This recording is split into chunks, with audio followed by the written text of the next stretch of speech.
ಜಿಲ್ಲಾಧಿಕಾರಿ ಕಚೇರಿಯ ಆವರಣದಲ್ಲಿರುವ ಸಾರ್ವಜನಿಕ ಶೌಚಾಲಯಕ್ಕೆ ನೀರಿನ ಕೊರತೆ ಎದುರಾಗಿದೆ. ಕಳೆದ ಕೆಲ ತಿಂಗಳಿನಿಂದ ಈ ಶೌಚಾಲಯಕ್ಕೆ ನೀರೇ ಇಲ್ಲದೆ ಶೌಚಾಲಯ ಗಬ್ಬೆದ್ದು ನಾರುತ್ತಿದೆ.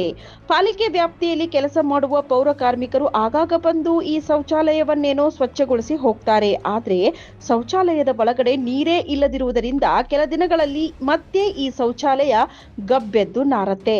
ಪ್ರತಿದಿನ ನೂರಾರು ಜನ ಸಾರ್ವಜನಿಕರು ಜಿಲ್ಲಾಧಿಕಾರಿ ಕಚೇರಿಗೆ ತಮ್ಮ ಕೆಲಸಕ್ಕೆಂದು ಬರ್ತಾರೆ. ಪ್ರತಿದಿನ ಒಂದಿಲ್ಲೊಂದು ಪ್ರತಿಭಟನೆಗಳು ಜಿಲ್ಲಾಧಿಕಾರಿ ಕಚೇರಿಯ ಎದುರು ನಡೆಯುತ್ತಲೇ ಇರುತ್ತವೆ.